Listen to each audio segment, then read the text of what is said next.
अपने लिए पढ़ने आती है, नीट की तैयारी करने आती है। 6 तारीख को वो अपने कमरे में बेहोश पाई जाती है हॉस्टल के। 10 तारीख तक उसका इलाज चलता है और 11 तारीख को वो अपनी जंग हार जाती है। अब सवाल यह है कि जब मामला देखा गया कि क्या दिक्कत हुई, तो पता चलता है, जो प्राइमरी रिपोर्ट्स आती है पुलिस की, डॉक्टर की, कि बताया गया कि लड़की ने नींद की दवाइयां ओवरडोज ली गई और उसके द्वारा उसकी मृत्यु हुई।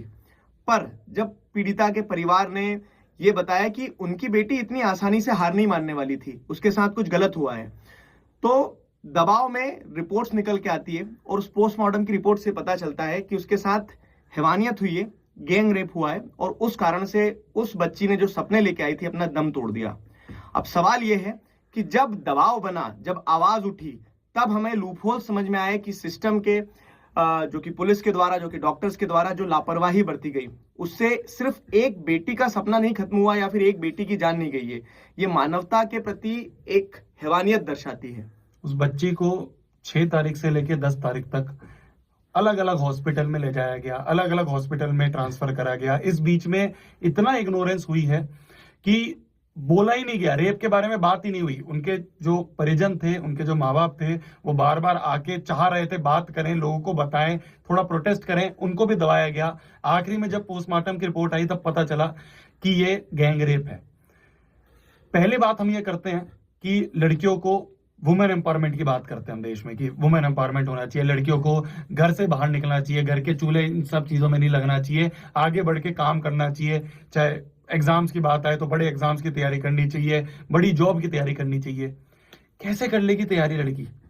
कैसे कर लेगी तैयारी लड़की जब उसको पता चलेगा कि उसकी एक और बहन जो है उसके साथ ऐसा ऐसा हो रहा है?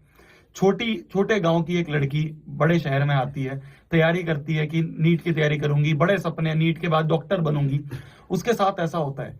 तो लड़कियां कहां से अपने आप को सेफ मानेंगी, कहां से अपने आप को सेफ महसूस करेंगी? एक तरफ हम बहुत बोलते हैं कि हमें तो लड़कियों को आगे बढ़ना चाहिए, ये बहुत गलत हो रहा है। और ये तो एक केस है जिसके बारे में आज हम बात कर रहे हैं, क्योंकि ये शायद लोगों के बीच में आ गया है, पब्लिक इसको अपीयरेंस मिल गया है। लेकिन ना जाने भारत देश के अंदर हर रोज ऐसे कितने केस होते हैं। और पता है, जब भी ऐसा कोई केस होता है ना, तो एक इंसान जाता है सबसे पहले पुलिस के पास या फिर उस हॉस्टल कीपर के पास कि कुछ गलत हुआ है।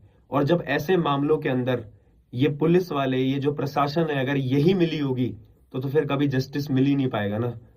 और ये सिर्फ एक केस नहीं है इग्नोरेंस का, ये उस स्थिति को दर्शाता है कि कैसे कोई और माँ बाप किस उम्मीद में आगे किसी लड़की को बाहर पढ़ने पहुंचाएंगे। ये सपनों के पर कतरने वाली स्थिति है और हम एक शिक्षक के तौर पे नहीं, एक जिम्मेदार नागरिक के तौर पर ये आवाज उठाते हैं कि ये स्थिति में जितनी भी लापरवाही बरतती है उसमें सुधार होने की जरूरत है। क्यों? क्योंकि ये देश की बेटियों का सवाल है।